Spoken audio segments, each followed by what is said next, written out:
నా పేరు Srikanth. First time మీరు మన ఛానల్ చూస్తుంటే సబ్స్క్రైబ్ చేస్తారని మనస్ఫూర్తిగా కోరుకుంటున్నా. ఈ మధ్య కొంతమంది అంటే వాళ్ళు కమ్మ డిఎన్ఏ ఉందో లేదో నాకు తెలియదు, కానీ నిజంగా వాళ్ళ కమ్మ డిఎన్ఏ ఉంటే జగన్మోహన్ రెడ్డి దగ్గరికి వెళ్ళరు. మీరు ఒకవేళ ఇది మాట్లాడితే కొలిపిచ్చి అంటారు, ఇంకోటి మాట్లాడతారు, కానీ ఎందుకంటే రాజకీయాలాగా చేయాలి. రాజకీయాలలో తను చేసిన మంచిని చెప్పుకొని అధికారంలోకి రావాలి. అంతేగాని ఒక కులం మీద విషం చిమ్మి, ఒక కులాన్ని కించపరుస్తూ, ఒక కులాన్ని అవమానం చేస్తూ, ఒక కులాన్ని అనగదొక్కితే నేను అధికారంలో ఉంటాననేటువంటి అనే భ్రమల్లో బతికేటువంటి వ్యక్తి గురించి మాట్లాడేటప్పుడు ఇలాగే మాట్లాడాలి. ఇంతకంటే ఇంకా హార్ష్గా మాట్లాడాలి, ఇంతకంటే ఇంకా పచ్చి బూతులు మాట్లాడాలి.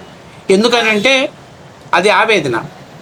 ఇప్పుడు నేనేమంటున్నానంటే పవన్ కళ్యాణ్ గారిని తొక్కాలంటే కాపులను తొక్కాలని, లేకపోతే చంద్రబాబు నాయుడు తొక్కాలంటే కమ్మలను తొక్కాలని, వీళ్ళ మీద ఒక ఏదో ఒక రాజకీయ కక్ష పట్టుకొని వాళ్ళ దురుద్దేశంతో వాళ్ళ మీద రాజకీయంగా అనగదొక్కాలని చూసినప్పుడు ఖచ్చితంగా ఇలాంటి పదాలే వస్తాయి. ఇదేమి సిగ్గుపడాల్సిన పని ఏం లేదు. అయితే ఈ మధ్య జగన్మోహన్ రెడ్డి గారు ఒక ప్రతిపాదన చేశాడు. మావీ గన్, మచిలీపట్నం, విజయవాడ, గుంటూరు ఈ మూడు కలిపి ఒక రాజధాని పెట్టుకుందాం, మావీ గన్.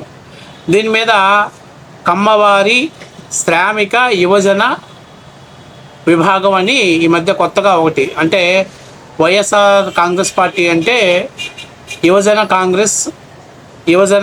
విభజన విభాగ కాంగ్రెస్ అన్నట్టు వాళ్ళలాగానే ఈ ఫ్లమ్ చేసుకుంటూ ఇలా తీసుకొచ్చి పెట్టారు. వీళ్ళు మావీ గన్కి సపోర్ట్ అంట. సరే, ఎవరైతే వాళ్ళు ఫోటోలు దిగారో ఒకసారి వాళ్ళు కమ్మ వాళ్ళ గోత్రం ఏంటో, వాళ్ళ ఊరు ఎక్కడో, వాళ్ళ డిఎన్ఏ ఏంటో, వాళ్ళ పుట్టు పూర్వగోత్రాలు ఏంటో, వంశవృక్షం ఎక్కడో బయట పెడితే దాన్ని బట్టి వాళ్ళు ఒరిజినల్ కమ్మోళ్ళ కాదా అనేది కూడా మేము కూడా డిసైడ్ చేసుకుంటాం. ఈ మాట అనడానికి కొంచెం ఇబ్బందిగా ఉంటుంది. వైసీపీ పార్టీలో పనిచేస్తున్న కొంతమంది కమ్మోళ్ళు పాపం వెనకాల వాళ్ళు ఎక్కడ వాళ్ళ ఐడెంటిటీ మర్చిపోతారో, వాళ్ళ ఐడెంటిటీ ప్రజలు గుర్తు చేసుకోరని వెనక చౌదరి అని తగిలించుకొని తిప్పుకుంటూ ఉన్నారు. ఎందుకంటే భయం వాళ్ళకి, ఎక్కడ తమ ఐడెంటిటీ పోయిద్ది, తమ వైఎస్ఆర్ కాంగ్రెస్ పార్టీలో ఉన్నాం కదా, మా ఐడెంటిటీ పోయిద్ది అనే భయంతో వాళ్ళు అలా ప్రవర్తిస్తున్నారు. తప్పులేదు.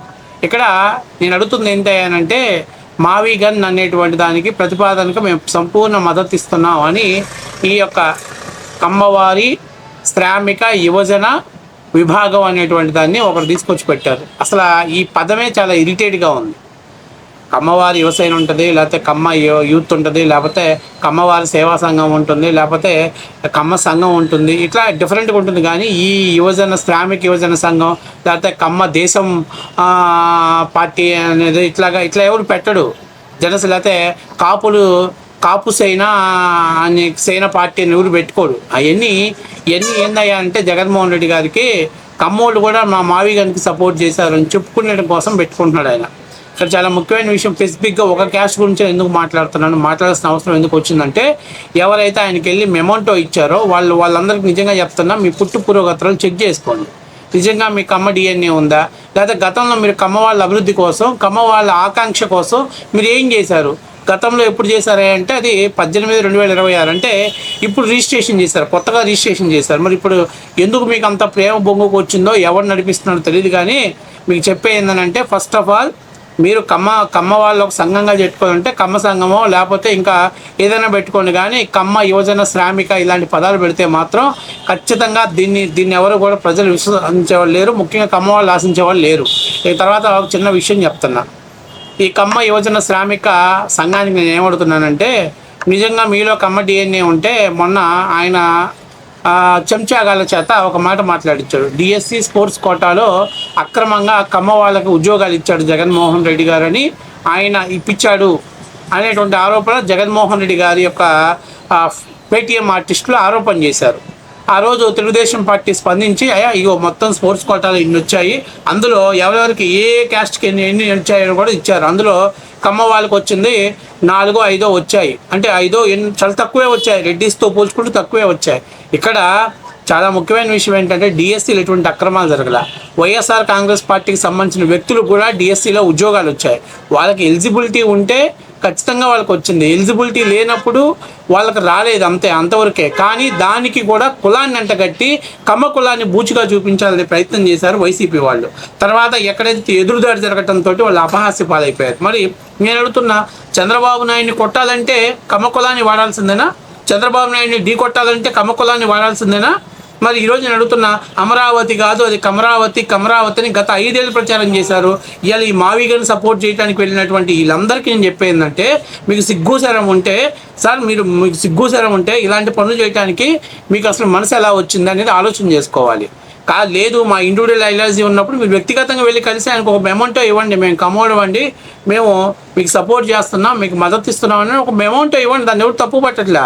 అంతేగాని మీరు ఒక సంఘం ఫామ్ చేసుకొని ఆ సంఘాన్ని తీసుకెళ్ళి మా సంఘం మేము మీకు మద్దతు ఇస్తున్నామని చెప్పడం అనేది నిజంగా మాట్లాడటం నిజంగా చాలా హాస్యాస్పదం.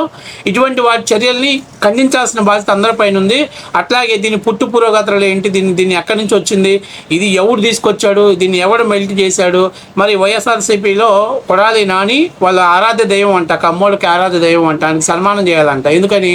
బూతులు బాగా మాట్లాడతాడు, ఎందుకని చంద్రబాబు నాయుడు బాగా తిడతాడు, అందుకని చెప్పి వాళ్ళు సన్మానం చేయాలనుకుంటున్నారు. అంటే ఇలాంటి పిచ్చి పోకడల్ని కట్టడి చేయాల్సిన బాధ్యత ముందు కమ్మ సంఘాలలో ఎవరైతే ఉన్నారో వాళ్ళు తీసుకోవాలి. లేదు కుడదు మేము ఇలాగే మెయింటైన్ చేస్తామంటే ఆ సంఘాలని బాయ్కాట్ చేయించాల్సిన బాధ్యత మీ అందరిపైన ఉంది అనేది కూడా మీరు గుర్తుపెట్టుకోవాలి. ఇలా జగన్మోహన్ రెడ్డి గారు కూడా నేను చెబుతున్నా, ఎందుకయ్యా కమ్మోళ్ళు ఇవన్నీ నీకు? నిజంగా వాళ్ళ కమ్మోడు కాదని నేను అనుకుంటున్నా. అయ్యున్నా కూడా దగ్గర చేర్చుకోవాల్సిన అవసరం ఏమొచ్చా నీకు? చంద్రబాబు నాయుడిని కొట్టాలంటే చంద్రబాబు నాయుడు మీద ఫైట్ చేయడం ధైర్యం చాలదాయా?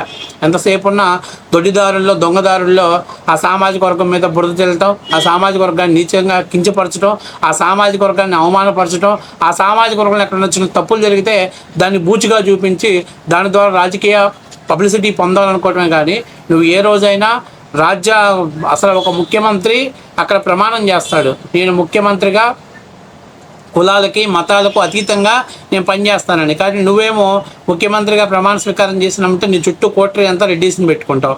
నువ్వు ఇచ్చే పోస్టులో మెజార్టీ రెడ్డీస్కి ఇస్తావు. ఒకవేళ అక్కడ రెడ్డీస్ లేకపోతే వాళ్ళ కింద ఉన్నటువంటి వాళ్ళని మీ క్యాస్ట్ వాళ్ళని ఇన్బిల్డ్ చేసుకొని వాళ్ళ మీద వీళ్ళని కమాండ్ చేస్తారు. ఇంకెక్కడా మీరు గత 5 ఏళ్లలో మీరు ఏం చేస్తారో అందరూ చూశారు. మీకుండా ఒరిజినల్గా రెడ్డిస్ ఉన్నటువంటి వాళ్ళు, నిరుపేదల రెడ్డిస్ కూడా చాలా ఇబ్బంది పడ్డారు. ఇక్కడ లాభపడింది 5%, కానీ నష్టపోయింది వాళ్ళలో 95% ఉన్నారు. అది కాబట్టి నేను ఏం చెప్తానంటే అసలు పార్టీలకు కులాలకు సంబంధం లేదు. అలాగే ఈ కులాలు తీసుకొచ్చి మావిగన్కి సపోర్ట్ చేశారనే మాటలు మంచివి కాదు. నిన్న శ్యామల మాట్లాడుతుంది, నిజంగా చెప్తున్న వైసీపీలో బుర్తకు వాళ్ళందరూ ఉంటారనే నిదర్శనం. శ్యామల నిన్న ఏం మాట్లాడుతుంది, జగన్మోహన్ రెడ్డి గారికి దగ్గరగా వచ్చేసారు. ఇప్పుడు ఏదో నిన్న విజయవాడని అలాగే గుంటూరుని అమరావతిని అనే రెండు ప్రతిపాదన తీసుకుంటారు. మొదటి నుంచి చంద్రబాబు నాయుడు గారు ఆ రోజు రాజధాని శంకుస్థాపన చేసిన రోజు కూడా చెప్పాడు ఆయన, ఇక్కడ రాజధాని పెడితే దీని మొదటి బఫర్ జోను గుంటూరు, విజయవాడ, మంగళగిరి ఈ 3 ప్రాంతాలు కలుస్తాయి.